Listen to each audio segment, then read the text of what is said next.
Rain hammered downtown Seattle like thrown gravel, turning the sidewalks into mirrors that caught neon and brake lights.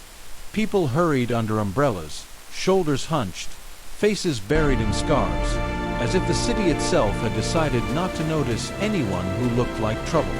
In the shadow of a closed pharmacy stood Elena Parker, 28, thin from worry, clutching her 5-year-old son Noah against her chest. His head lolled on her shoulder, skin hot, breath rasping in shallow pulls. "Elena, cold," he murmured, though he was burning. "I know, baby. I know," she whispered, rocking him while rain slid down her hair and into her collar. The bus stop across the street glowed with an ad for a tropical vacation, bright smiles and blue water mocking her. She'd spent the last 48 hours moving between urgent care clinics, sliding doors, and waiting rooms that smelled like disinfectant and disappointment. Each time the question came, "Insurance? Copay?"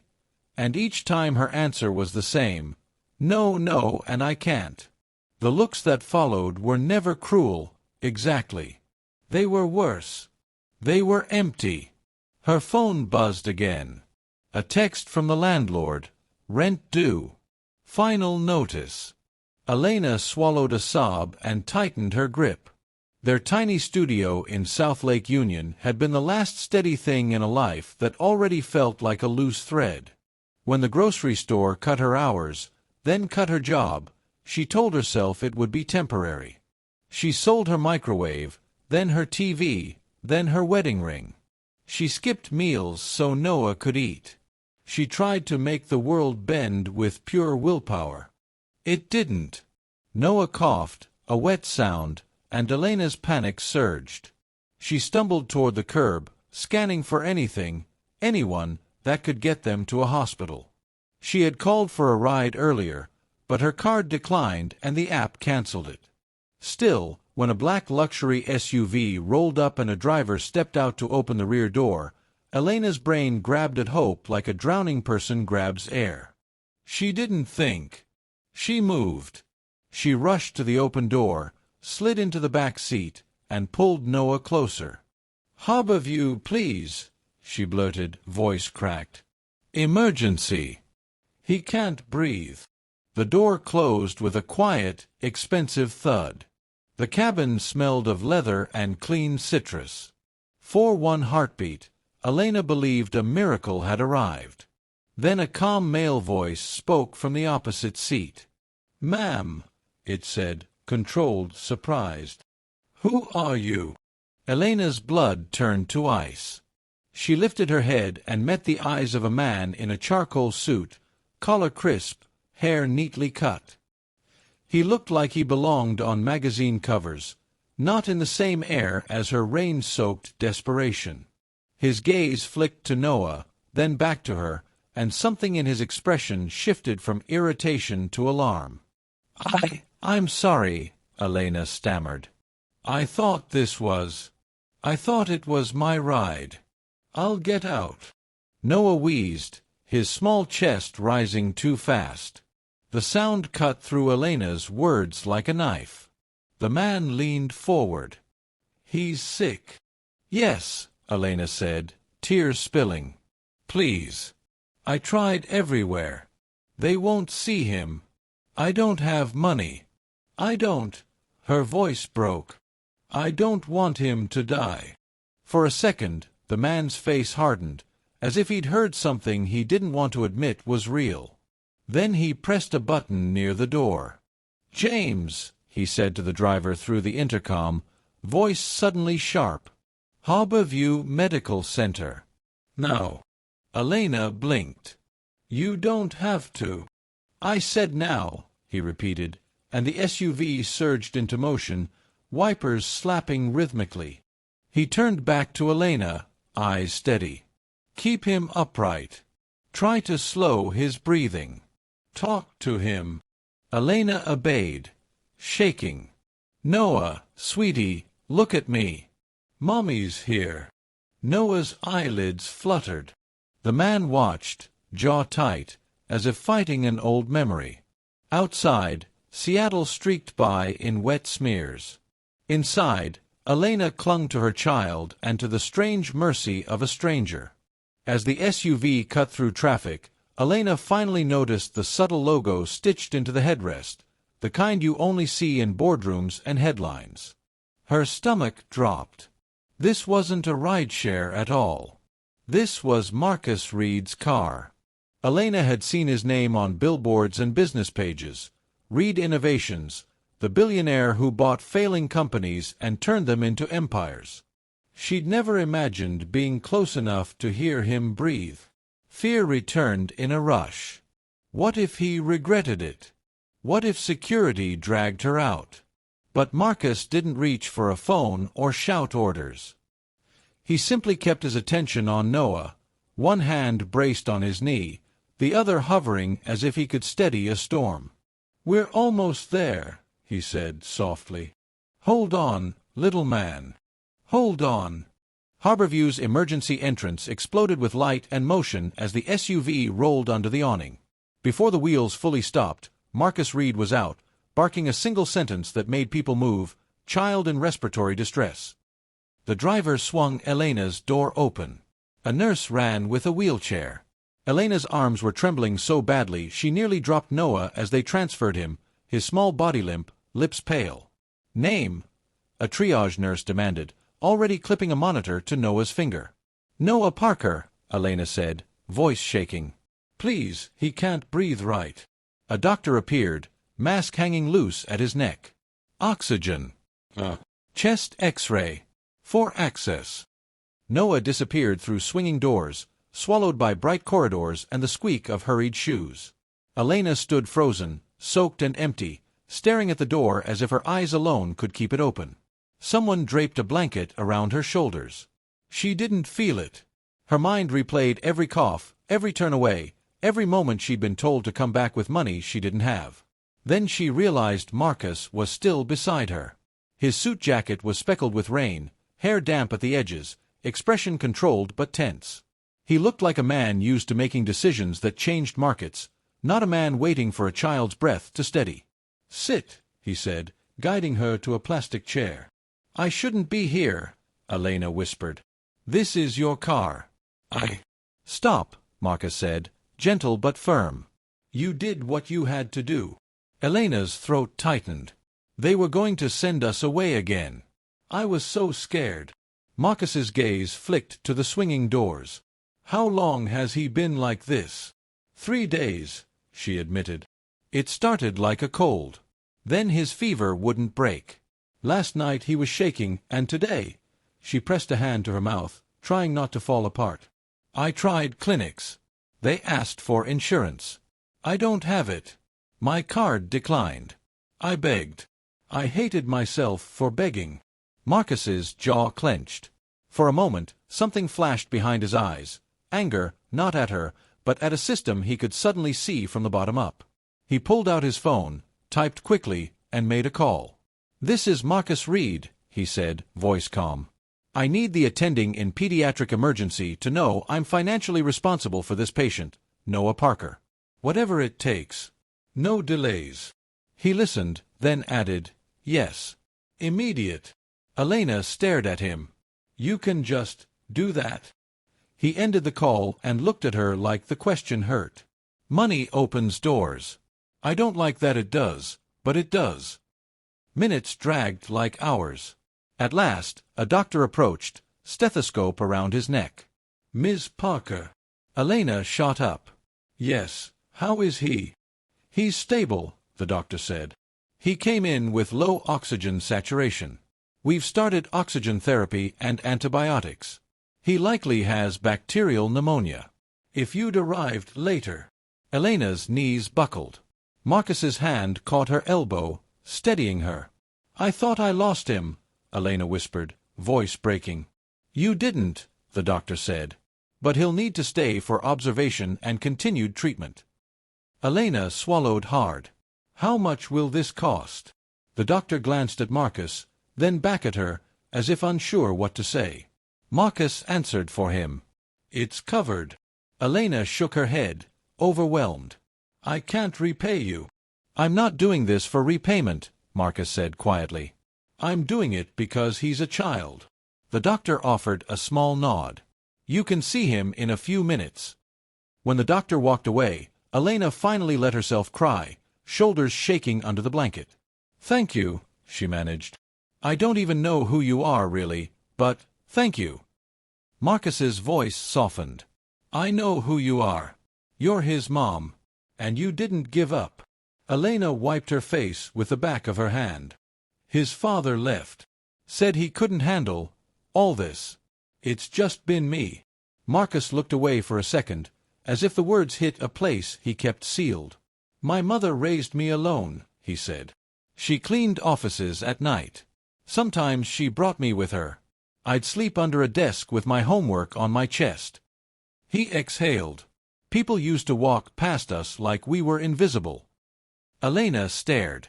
She had expected a billionaire to sound like a billionaire. Instead, he sounded like someone who remembered hunger. A nurse returned. You can come back now. Elena stood, legs unsteady. Marcus rose too. You don't have to come, Elena said, startled by the comfort of his presence. Marcus's eyes stayed on the hall that led to Noah. Yes, he said simply. I do.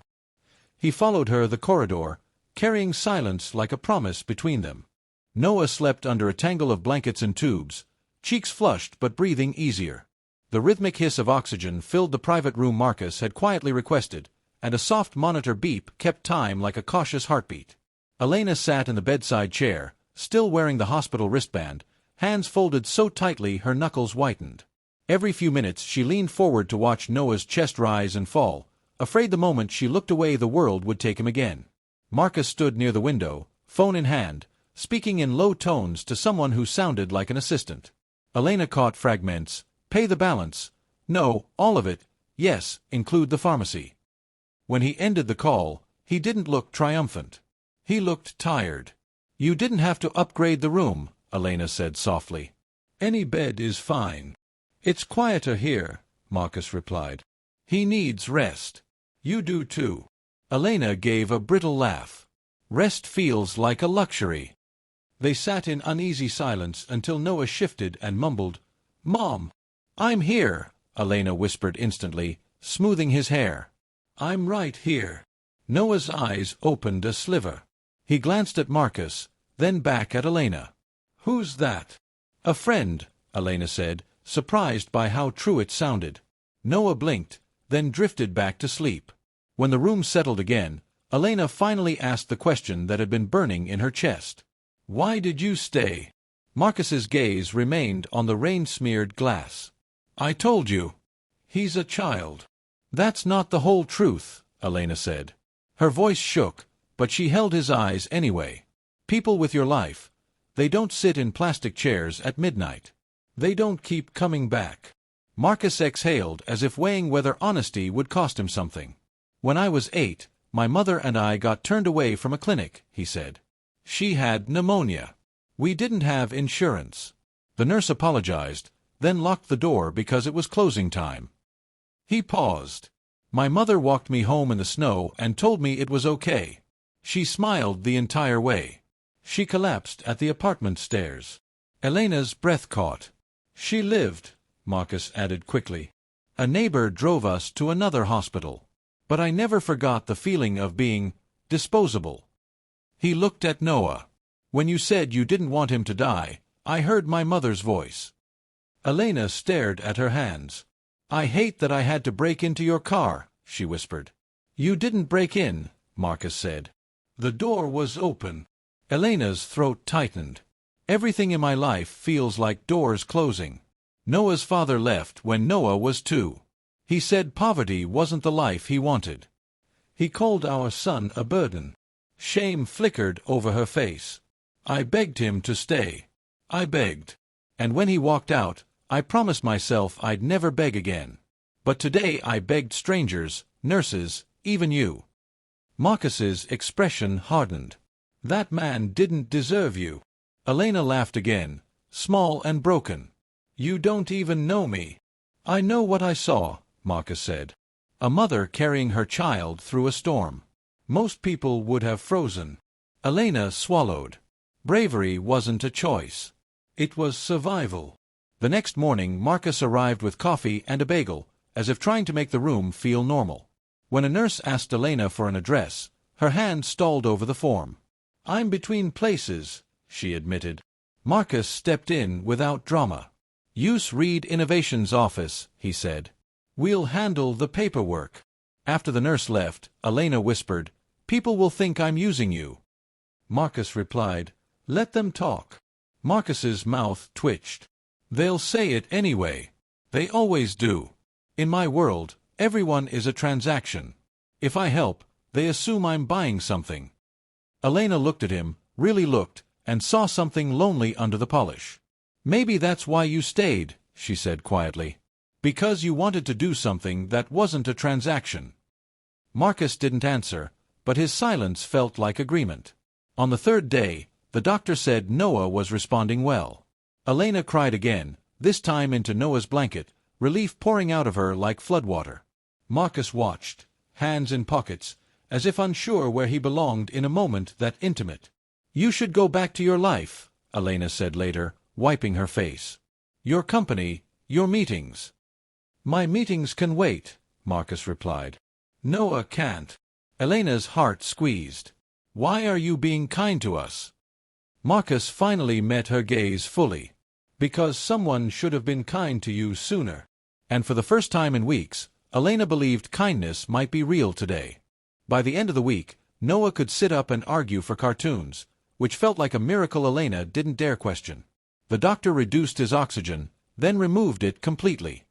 "He's improving fast," she said. "A few more days, and he can go home with oral antibiotics." Elena nodded so hard her neck hurt, gratitude buzzing through her like electricity. Marcus should have disappeared back into boardrooms by then. Instead, he kept showing up. Sometimes he brought a book for Noah. Sometimes he brought nothing but his presence, like he was afraid the moment he returned to his glass tower he'd forget what real life sounded like. On Friday morning, Elena stepped out of the room to wash her face. When she returned, Marcus was speaking quietly with a nurse near the desk. Elena didn't catch the words, but she saw the nurse's expression change, surprised, then respectful, like someone had just learned a secret. Someone snapped a photo. Elena's stomach tightened. She hurried into Noah's room. "Marcus," she whispered when he entered behind her, "people are staring." Marcus's mouth tightened. "It'll pass." It didn't. Within hours, the photo spread. First on a local account, then on bigger pages hungry for a feel-good headline. "Billionaire CEO spotted at public hospital." Then, more specific, "Billionaire tech mogul helps single mom with sick child." Elena watched the screen on her phone fill with comments. Some were kind, "God bless you, hope the boy heals." Others were poison, "She planned it, she trapped him, she's after the bag." Elena's hands shook so hard she nearly dropped the phone. "This is my fault," she whispered. "I shouldn't have gotten in your car." Marcus took the phone gently from her fingers and set it down. "No," he said. "The fault belongs to anyone who thinks compassion is suspicious." A knock came at the door. A hospital administrator stepped in, followed by two men in suits. "Mr. Reed," the administrator said, voice careful, "the lobby is getting crowded. Reporters are outside." Elena's chest tightened. "Reporters?" Marcus's eyes narrowed. "How did they find us so fast?" "Social media," one of the suit men said. "They're asking for a statement." Elena backed up until her shoulder hit the wall. "I don't want to be on TV. I don't want people to know my name. They'll find my landlord. They'll—" Marcus held up a hand. "No one is coming in here," he said. Then he turned to the men. "Clear the hallway. Coordinate with security. And tell the press, no access to the pediatric wing." The men nodded and left. Elena's voice cracked.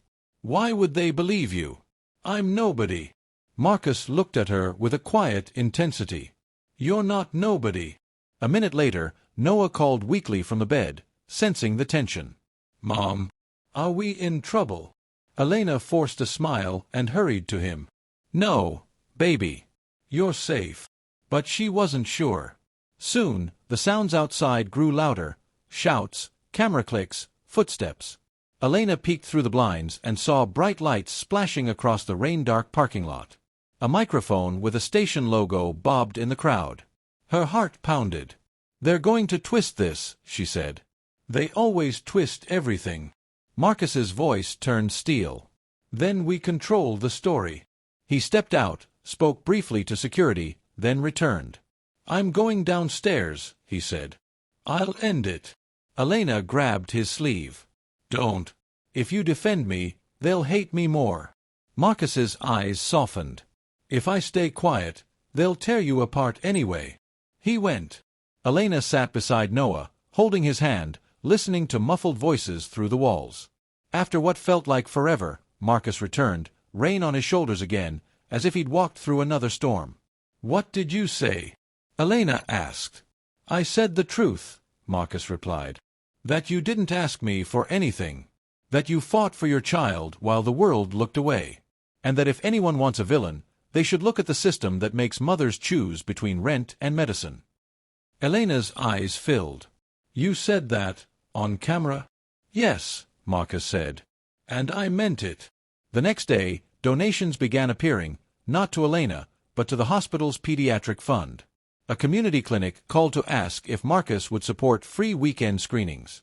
Strangers messaged Elena offering meals, rides, job leads.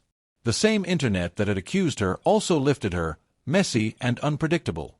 Elena stared at Noah sleeping peacefully and realized something terrifying. The world had seen her struggle. And it hadn't completely turned away. When Marcus returned that evening, Elena spoke before fear could swallow her. "I don't know what happens after this," she said. "But I want you to know, you didn't just help my son. You reminded me I'm not invisible." Marcus nodded once, eyes warm. "You never were." Noah was discharged on a bright Monday, the kind of winter day Seattle sometimes gifted between storms. The sky looked washed clean, and the air smelled like cold cedar. Elena held a plastic bag of prescriptions and paperwork while Noah bounced beside her in an oversized hoodie the hospital social worker had found. His cheeks still carried a faint paleness, but his eyes were bright again, curious again, alive. Marcus walked with them through the lobby, ignoring the glances that followed.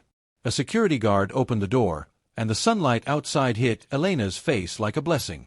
For a moment she simply stood there, stunned by how different breathing felt when it wasn't mixed with fear. "You have somewhere to go?" Marcus asked. Elena hesitated. The truth sat heavy behind her teeth. The landlord had already changed the locks on their old apartment. She had spent nights in a shelter, then on a friend's couch, then back at the shelter when the friend's roommate complained. She had kept all of it from Noah, turning hardship into adventures and hunger into special dinners. But now Noah was better, and the lies felt cruel. I'm figuring it out," she said quietly. Marcus studied her face, then nodded as if he'd expected that answer. "Come with me," he said.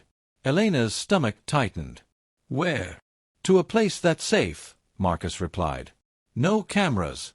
No reporters. Just a door that locks." They drove across the city to Queen Anne, where a modest apartment building sat between tall trees. It wasn't a mansion. It wasn't flashy. It was simply clean, warm, and real. Marcus handed her a key. "This is temporary," he said. 3 months, prepaid. Utilities included. If you hate it, you can leave tomorrow."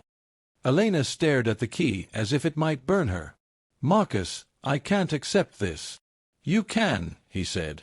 "Because it's for Noah. And because accepting help doesn't erase your strength." Her eyes filled. "People will say I'm taking advantage." Marcus's voice stayed steady. "People will say anything. Don't let strangers write your life." Noah ran through the small living room, laughing at how his footsteps echoed. He threw himself onto the couch and grinned. "Mom, we got a couch that's not broken." Elena laughed and cried at the same time. Over the next week, Elena settled into a rhythm she hadn't felt in months. Morning medicine for Noah. Warm oatmeal. A walk around the block. A deep breath without counting coins. Marcus checked in, never hovering, never demanding. He sent a number for a hospital financial counselor and a list of community programs. He also sent something else, a job interview. Elena stared at the email on her phone. Outreach Coordinator, she read aloud, confused. Reed Innovations Community Fund? Her pulse jumped. She texted Marcus immediately. I can't work at your company. People will assume. He replied, you can work anywhere you want. I'm offering a door, not a cage. Elena interviewed. 2 days later, she was hired. When she told Noah, he danced in circles. Mommy's got a job. Mommy's got a job. That night, Marcus visited, bringing Noah a small Lego set and Elena a folder. Inside were contacts for child care support, transportation vouchers, and a budget plan. Elena's chest tightened again, not with shame this time, but with something like safety. You're doing too much, Elena said softly. Marcus leaned against the doorway, watching Noah build. I'm doing what I wish someone had done for my mother, he replied. Elena studied him. Under the tailored coat and controlled posture, he looked weary, as if success had demanded he swallow every soft thing. You're always calm, she said. Does anything ever scare you?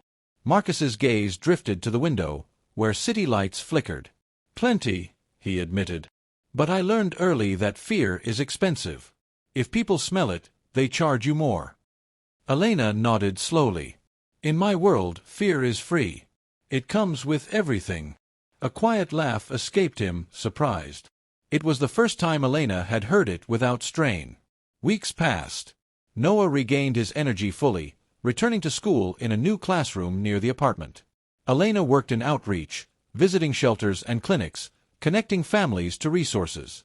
Every time she helped a parent fill out a form or find a doctor, she felt the strange circle closing, pain turning into purpose. One evening, after a long day, Elena found Marcus waiting outside the building, hands in pockets, no entourage. I was nearby, he said. You don't have to keep showing up, Elena told him, though her voice lacked conviction. I know, Marcus replied. But I want to. In the quiet hallway, between their separate lives, Elena felt something shift, an understanding that what had started as an accident was becoming a choice too. Spring arrived early, scattering pale blossoms across Seattle's gray corners. Noah's laugh returned, loud and fearless. Elena had a paycheck, a safe apartment, and mornings that didn't begin with panic. The biggest change was simple. She could finally breathe. Marcus remained present, but never possessive. He attended Noah's school open house in a simple jacket, sat on a tiny chair built for kindergartners, and listened as Noah proudly pointed to a crayon drawing of 3 stick figures holding hands. That's me, Mommy, and Mr. Marcus, Noah explained, as if the universe had always contained room for them. Elena expected Marcus to correct him. He didn't. Instead, he smiled and said, That's a good drawing, buddy. Over time, Elena noticed how Marcus's phone rang less when he was with them. Not because the world stopped demanding him, but because he began letting it wait. He learned Noah's favorite cereal and Elena's habit of humming when she cooked. In return, Elena learned the sharp edges of Marcus's solitude, the way he flinched at loud praise, the way he avoided talking about his father, the way he sometimes stared at his own penthouse view as if it were a distant planet. One Friday, Elena invited Marcus to join her outreach team at a shelter on the south end of the city. Just to see it, she said. No speeches. Marcus agreed.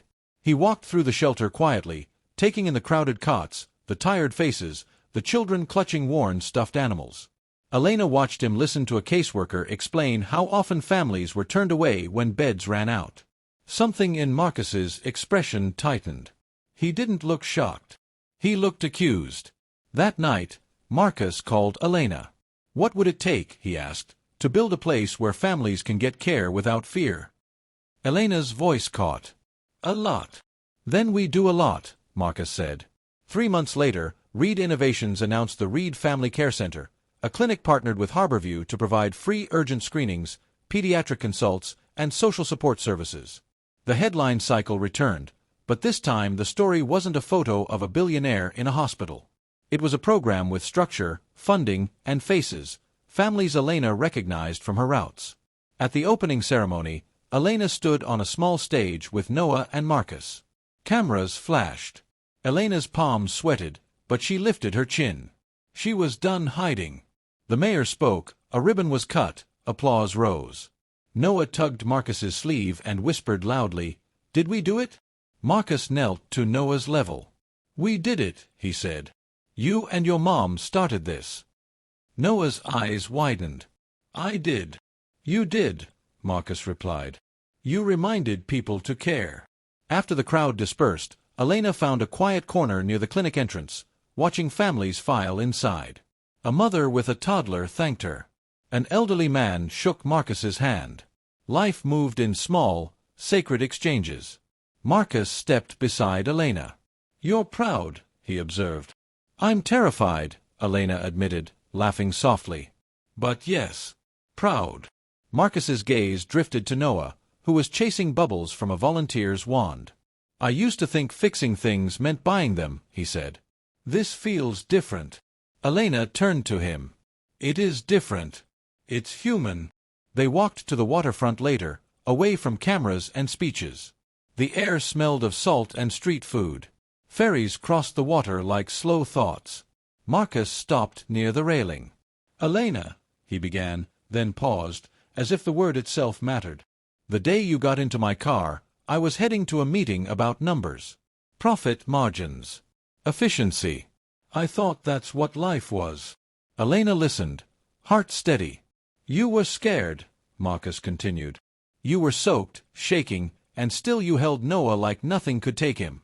I realized I'd been wealthy and powerless at the same time. Because none of my money had taught me how to be present." Elena swallowed. "I don't want to be a guest in your life," Marcus said. "I want to build one with you, if you'll let me. Not as a savior. Not as a headline. Just as Marcus." Tears rose in Elena's eyes, warm and unexpected. She remembered the shelters, the locked doors, the humiliating begging. She remembered the SUV door closing, the fear, and the voice that had chosen help. She reached for his hands. "I can't promise it'll be easy," she said. Marcus's thumb brushed her knuckles. "Easy is overrated." Elena smiled through tears. "Then stay." Marcus exhaled, like a man finally setting down a weight. "I'm not going anywhere," he promised. Behind them, Noah shouted, "Mom! Mr. Marcus! Look!" and pointed at a gull swooping low over the water. Elena laughed, and in that sound was something she hadn't heard in herself for a long time, a future today. Before you go, family, this story reminds us that kindness is never wasted. A single moment of compassion can save a life, and even change the world. If this story touched your heart, don't forget to like this video, share it with someone who needs hope today, subscribe for more powerful life-changing stories every week, and comment below. Kindness changes everything. Let's spread love together.